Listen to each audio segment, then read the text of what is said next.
We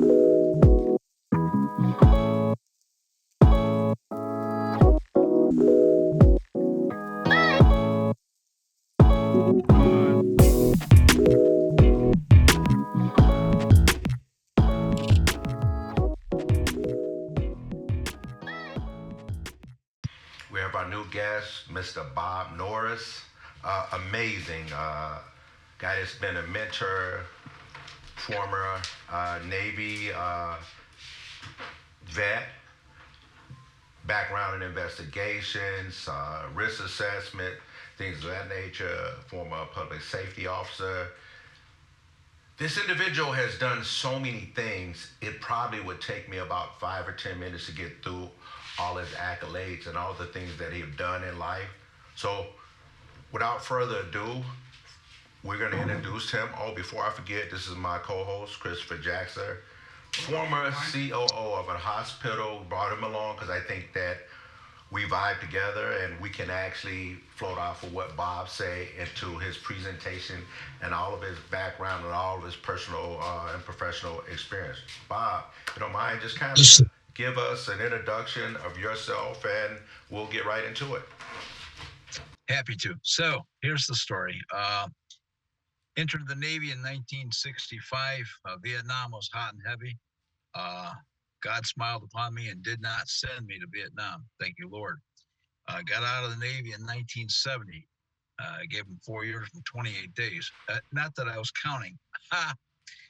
uh, but one of the things I enjoyed while in the Navy was actually the travel. And quite frankly, traveling in the Navy was an experience that I'd love to repeat. Unfortunately, the cost is way too high. Uh, Crossed the Atlantic twice, went to the into the Mediterranean, went through the Suez Canal, crossed the equator in the Indian Ocean. When you cross the equator on a Navy ship or a man of war, you go from Pollywog to Shellback. I'll let your listeners Google that up, Pollywog to Shellback. Anyway, it's an interesting event. That type of an event has been around for hundreds of years, I might point out. After the Navy, went to work for AT&T Long Lines. So what the hell is that? AT&T Long Lines is the telephone company. Now, this is back in 1970. This is before the divestiture. That's another thing you might want to Google up. AT&T or the telephone or the Bell system divestiture. Thank you, Ralph Nader, for breaking up my bell. Anyway, gave them 5 years and got tired of working in an office. Thank you, the Navy, for making me enjoy travel so much. Became the police. Police work was very, very interesting up until the point where it was no longer interesting. So what do I mean by that? And here's what I meant by that. 99% of the police work is mundane. Only 1% does that moment come about where put it all together. And I 99% of the time it was boring. Come on. But I made my way through it and enjoyed it. Worked for 3 different departments. Either they would get tired of me or I get tired of them. Eventually, I ended up working for the insurance industry. I did fraud investigations, and I've done that for 25, 30 years now. I no longer do it because I am gainfully employed with Liberty Healthcare, monitoring violent sex offenders. That's another story at the end of itself. We'll save that for another podcast potentially. Married twice and have 3 kids.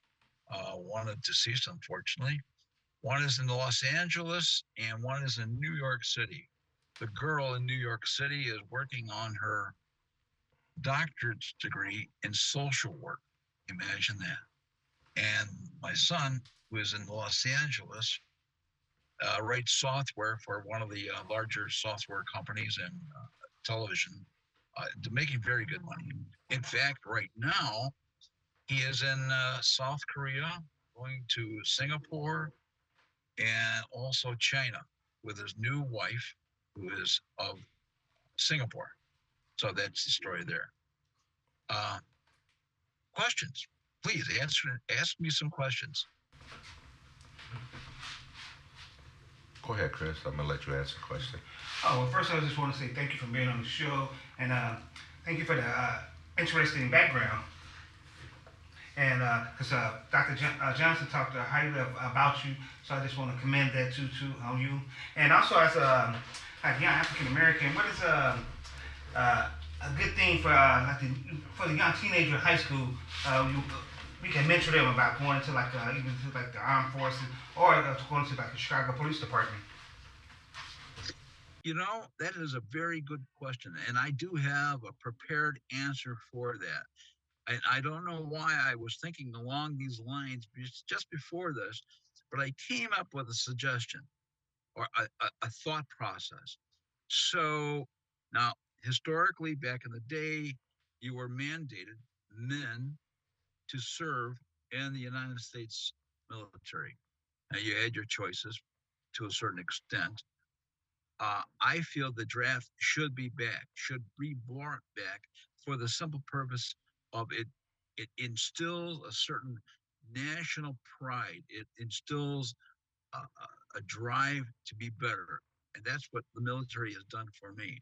Now, you mentioned the police work. Well, how do you like this idea? Everyone should be the police for a certain amount of time. Here's a thought process: either a local or a national or a state police, something very, very much larger than what we have right now. And that will instill, if you do police work, you will gain an appreciation for the issues that society faces, how those issues may be resolved, and you'll understand the, the importance of law enforcement. So those are two things that talking about young people, whether you're black, white, doesn't matter. Serving your country, serving your community, you can accomplish those things and do this while you're getting compensated financially, as well as an opportunity to gather an education. The United States will pay for your college education. The military will pay for your college education. If you add that to the potential of getting an education while on the police department serving your community, and then have an opportunity to explore avenues that will be of more interest to you. As I said, police work can be mundane and it can be dangerous. So can the military, mundane and injurious, and potentially injurious. However, you get a taste for those things, you'll appreciate society far more than a lot of people appreciates the issues of society today. I hope that answers your question. It does, Bob. So going back, you're saying that people should have the opportunity to serve their country because it creates some type of responsibility, some type of discipline, and knowing how important living in the United States is as opposed to any other country. I know some countries they mandate that their young men, young women, serve in their military services before they actually go to school. So, kind of piggyback on that. Give me a Certainly. story in the like when you're in the Navy that you look back on and you like, I don't know how that happened or I don't know why did that happen. Some funny story or some anecdote that individuals now look back on like, what? Right. Did that really happen? Certainly. Let me share this with you. Before I went in the Navy, a good friend of mine had already enlisted in the Navy, and he was on an aircraft carrier, the USS Saratoga. He came home on leave, and the magic question, because of the draft, okay, what are you going to do, Bob? What are you going to do? So the choices were pretty clear, actually.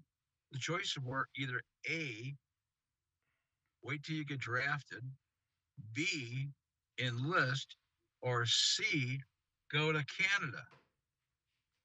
Well, I don't know anyone in Canada. Besides that, it's cold up there. And if I were to wait to get drafted, I'd have no choice as to where I might want to go in either Air Force, Navy, Army, Marine Corps, Coast Guard. So I made the decision, you know what? It's important to have a choice. Choices are important.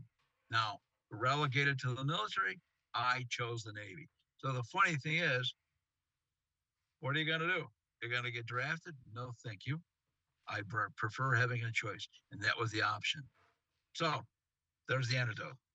Make your own decision, but within the realm of reality. Wow, interesting. And you piggyback that you from the military, you joined the police force. I think that was a natural progression, or it was just something you did in order to pay the bills.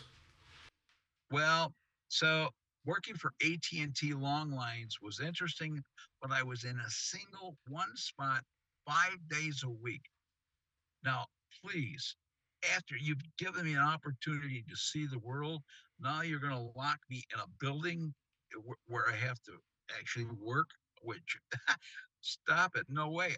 After 5 years, I had to get out of that. And I found police work to be that avenue. It got me out in fresh air. It got me out meeting people, seeing people in their most positive times and in their weakest times. So I think that going into police work, while it may not have been the natural progression, the military prepared me or drove me to get outside as opposed to working inside.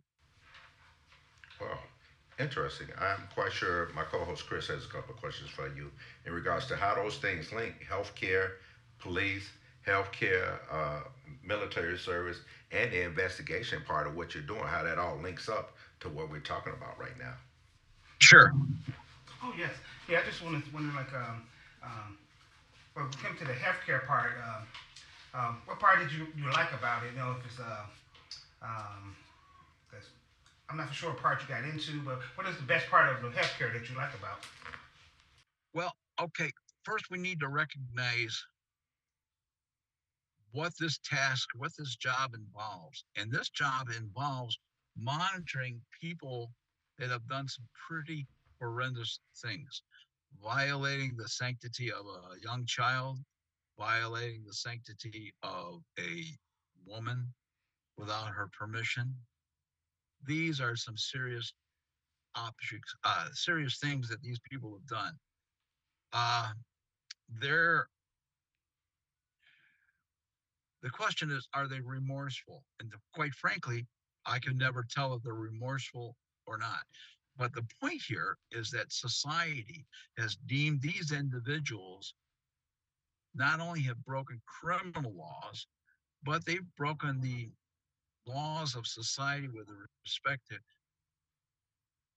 mishandling children or mishandling women. Society says, okay, we're going to put you in a special place, even after you've served your criminal time. So they do.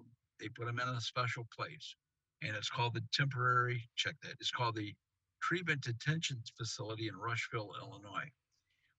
So how does this affect me? Well, I monitor these individuals, and that's where the combination of police work and recognizing people, knowing how to deal with people, knowing how to converse with individuals that have done serious, serious harm to society. Frankly, I can't think of a more serious harm to society than violate the sanctity of a child or a woman. These are the things that are we hold near and dear to us. So doing this job is a natural progression from police work, also a natural progression from doing investigations for the insurance industry. People do lie to their insurance companies. It's as simple as that. So after 35 years of doing that or conducting those investigations, blending into this type of work with violent sex offenders and having that police background and having a military background has only provided me with suffice uh, education to handle this job. I hope that answers your question. It does, because when you look at we're talking about the whole aspect of healthcare, mental health, criminal justice, those how fast is they actually they go together. They kind of intertwine with each other. I know in my previous life I did some law enforcement work, and dealing with individuals, it's sometimes it could have you laughing, and sometimes it could have you actually sad, depending on the individual. Kind of give you a background story. We were called to a house.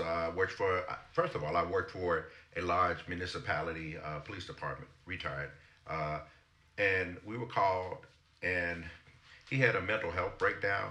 Well, literally, he came out. We were trying to put him in cuffs, but he came out with no clothes on.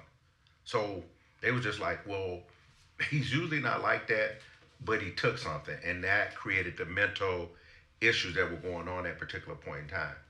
And we had a female boss at that particular point in time, and she was trying to grab him many places, and each and every time she missed him in regards to grabbing that individual. So it was just something.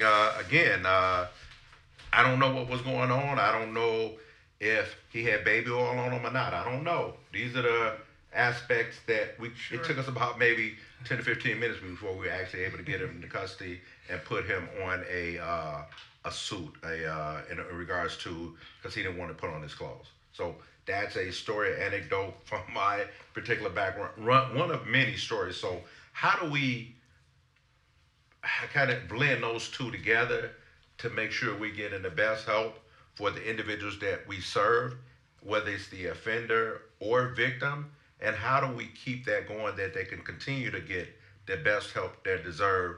Like when you do your investigation, I'm quite sure your risk assessment, you run into people and you like, I don't know what this individual is on. I don't know how that individual did that. And then we try to go into their minds and kind of think, how do we break down those barriers, so not eliminate, but decrease the problem of mental health versus the whole aspect of criminal justice or criminal behavior? I ask you that, Bob. Well, so here's my response to that. I look at this way. The first and foremost is your safety, Yeah. and you do an assessment, an evaluation, situational awareness. Once you've done that, and if it's that critical of a situation, wait for your backup because potentially going to need assistance. Now, after all of those things, and you do an evaluation, you're going to also interact with individuals that know this individual most likely. So, unfortunately, in most circumstances, you won't find the psychologist or the psychiatrist or the social worker in the car with you when you run across these events. And quite frankly, I'm not certain that it would be a good time to have one of those types of persons with you when things are spiraling out of control. However, if you have the opportunity to get the circumstances under control Okay. within a half an hour, if you could get a person on scene that would be having the qualifications of a social worker, a psychologist, or a psychiatrist, so they can assist you in deducing, all right, where do we need to take this individual other than in custody? What would be beneficial for him? Obviously yourself, because you also are going to have to be talked down off the ledge if that situation is spiraled too far out of control. And lastly, it's important to know that the rest of society is watching, and they want to know that safety precautions are in place, that they're not injured, you're not injured, the suspicious individual or the person that is being attempted to be controlled is also not going to be injured. If we accomplish those things, then I think we've taken a large step in protecting all of society, including police and including uh, the individuals by getting them the necessary treatment within a reasonable amount of time. This costs money. There's no question about it. This costs money. But the value of this far and away exceeds the harm that potentially could occur to these individuals and society. Thank you. So I have a question. Maybe you could kind of lend in. How do you guys handle it when individuals that commit crimes, they have, say, broken leg or broken arm, trying to, while the police are apprehending? How do you guys deal when those individuals come into your hospital and the officer, he or she may have to cuff them to the bed while they're getting treatment or things of that nature, that they hold them for a bigger charge? How do you guys handle that?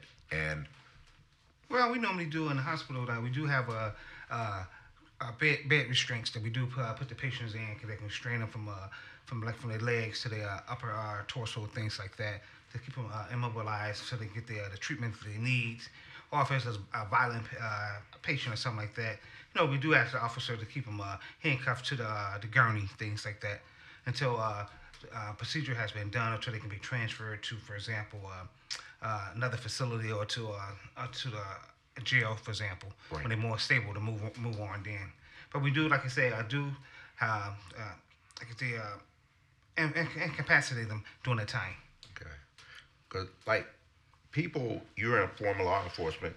People think that when you are investigating a case or you have some things going on that you have to apprehend an individual, people think that actual particular case is over in 5 minutes. Sometimes it could take 5 hours. Sometimes it could take 24 hours. I've seen where cases, you have individuals at the hospital, you're there for like a day or two. Kind of speak on that. I know you do investigations. I know you do risk assessments for these individuals. That if an individual gets sick or have to go to the hospital, what do you do, Bob? In those circumstances, and I've been in those circumstances, you know, you mentioned a larger department. Well, fortunately, a larger department has the manpower to bring someone in to replace you. Let's face it, you do 8 to 10 hours or 12 hours on the street, and now you're jammed up in a hospital. Okay, you're no longer of significant value. And besides that, I rush to point out most hospitals today have more than adequate restraint systems, and your the department will provide that necessary security to augment the security that's in most hospitals today. And here, having worked in that environment, security in hospitals, I know because I've been there. We've used the restraints.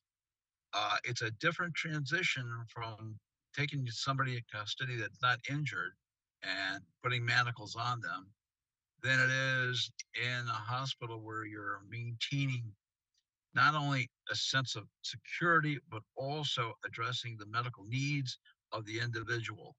So when you use proper restraints in the hospital, use proper restraints on police work where there's no injury, odds are significantly reduced that someone's going to get injured. Oh, thank you. I mean, just actually giving the information, giving the knowledge, so our listeners could understand the procedures of interactions with law enforcement, interactions with healthcare. It literally could make the difference between life or death, or make the difference between understanding how to behave when you confront those two particular entities. And we're going to follow that up a little bit later, Bob. I want to take a little break if you don't mind, and we'll come back and we'll finish up.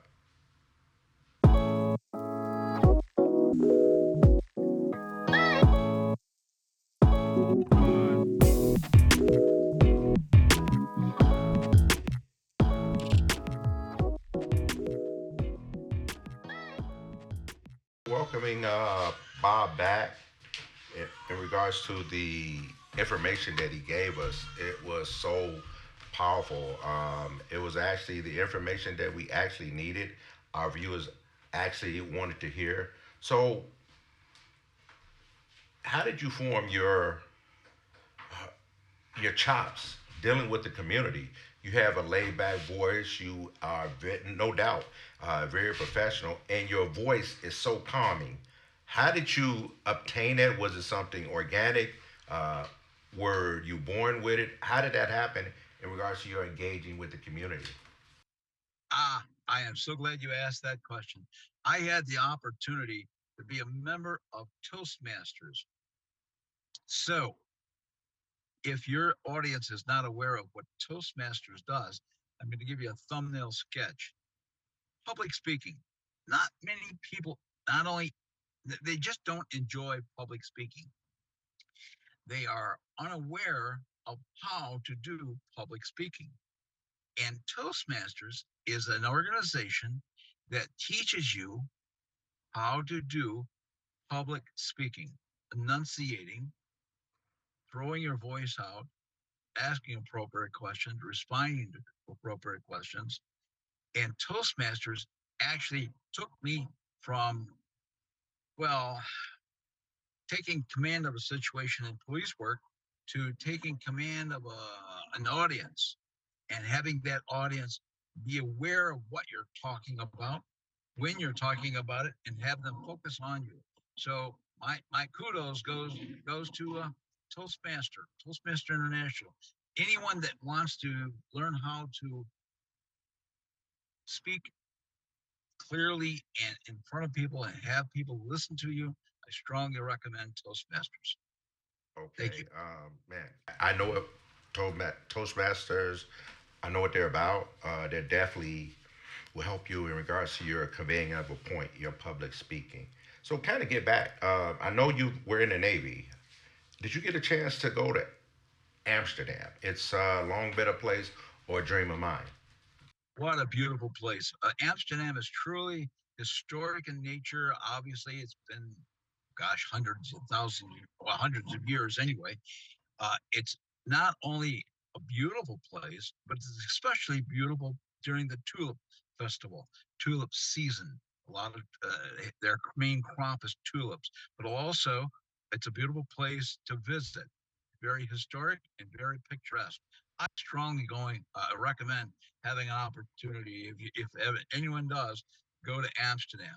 While in the Navy, I also visited Naples, Italy. I was in Beirut, Lebanon. I was also in London, England. Also in oh, heavens, Mombasa, Kenya, Africa, and So, Ethiopia. so did you catch a cross Also, path? I want to interrupt you. Did you cross paths yeah. with that bombing in Beirut, or was that before you or after you? Because that's so real if you were in that area. Well, funny you should ask that question. In fact, when I was in Beirut, Lebanon, this was to be the Christmas of let's see, 68 or 69, I forget which one. It was a beautiful city. Enjoyed it very much so. Very picturesque.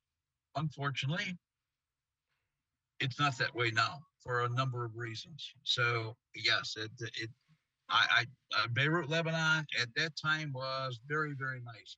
We have a siren coming up behind us, an ambulance. So you'll hear it in a moment. Bear with me. Well, I thought your Rolls Royce was soundproof that you're driving in. Yeah, right. Yeah, this Rolls Royce was made in South Korea. Uh, so funny you should. Okay, some of the other places I've been, uh, up and down the East Coast, of the United States, Boston, Newport, Rhode Island, Norfolk, Virginia, also in Florida.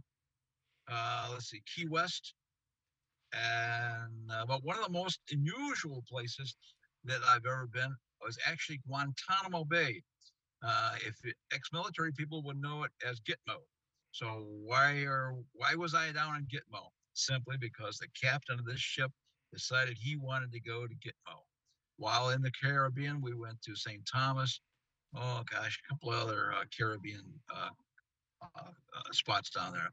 But Gitmo, very few people have ever been to Guantanamo Bay. Fascinating place. Wow. All right. I have a quick question for you, Bob. With everything that's going on in our government today, would you choose the same path? You have to do it all over again?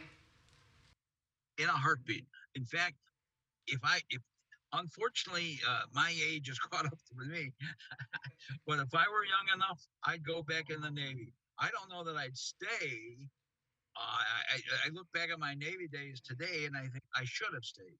But hindsight's always 2020. We know that.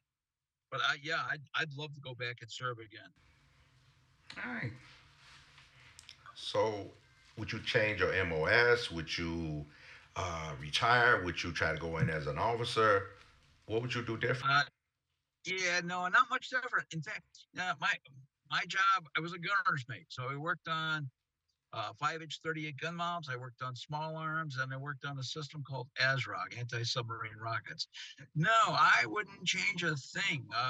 Now today's weapon systems are far more sophisticated than the stuff that was on this World War II destroyer.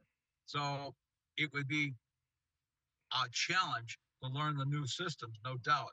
But nonetheless, yeah, no. Those are good jobs. I enjoyed doing all of those jobs that I did. Well, that's definitely good to hear that. Again, I just want to thank you for your service and everything. You know, and help. Wish we can have other young men can do the same thing. That that type of career path, and help lead other ones like that. Well, here, the military is not for everyone. There's no question about it.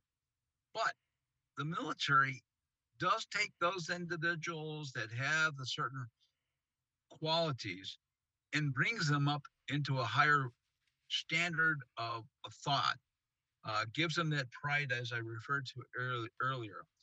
It also benefits them, it gives them confidence, internal confidence.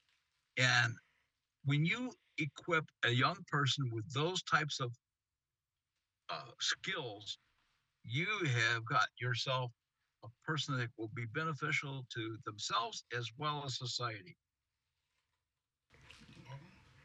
Thank you, Bob. Thank you for all of your wisdom, all of your energy, uh, all of your guidance within this podcast. I'm quite sure that we have individuals that are thirsting for this knowledge. This knowledge, they want this knowledge. They need this knowledge because again, just by us talking to you, we've actually gained in our professional and personal life. And I would like to thank you for actually coming out and being a part of the podcast. Again, I want to talk to individuals like yourself that actually give us guidance and young people in the community because I'm quite sure many stories that you've involved in the community that actually has led you to where you are right now. And do you have a story that just dealing with the community while you were in the law enforcement that actually you left it better once you got to the scene as opposed to leaving the scene, or the next day you made that community or those actions with that community a better place to stay or a better place to live? Yes. Here, let's be. I'm going to be a bit braggadocious, Go ahead. and uh, so here, uh, I received the MAD Award. A lot of people have no idea what the MAD Award is about. I received the MAD Award twice. MAD is that Mothers Against Drunk Drivers. I received it twice, and I'm very proud of that fact. I also saved the life of a young girl drowning. Unfortunately, she did eventually pass away, but I did give her mouth to mouth, and her life was extended, beyond the 3 or 4 years old that she was up until she was around 13 or 14 years old. So I'm very, very proud of those moments. Uh, and so I think that those things have benefited society. They've benefited myself simply by accomplishing such tasks as the MAD Award, saving this young girl's life, serving on the South Suburban Major Crimes Task Force as a homicide investigator, and just serving the community and doing police work every day, as mundane as it sometimes is self-rewarding. It benefits all of society. Wow, thanks. We're going to, based on all the information you have, all the motivating conversation. Again, our pillars are motivation, motivational, inspirational, conversational. Sometimes we look throw a little information in. And you did all of that today. I want to ask my co-host, does he have any final thoughts before we allow you to sign off? No, I just want to say Sure. thank you for being our guest for today, and thank you for the informal information, because I think it'll help a lot of like young men out, thinking about going to the Navy or to a law enforcement, things like that. They have somebody they can look forward to, even contact for like mentoring or questions. So I thank you for that. I appreciate the opportunity to share some of these experience with you. I truly do. We want to do this again. I'm on board. Just let me know. Thank you, Bob. Again, matter of fact, I know you're in your Rolls Royce. You probably got a security detail around you. Uh, be careful because you know you're important in most of our political appointments here in the country. So be careful out there and talk to you soon. All right, my man. Thank you. Thank you again. You guys have a great Thank you. day.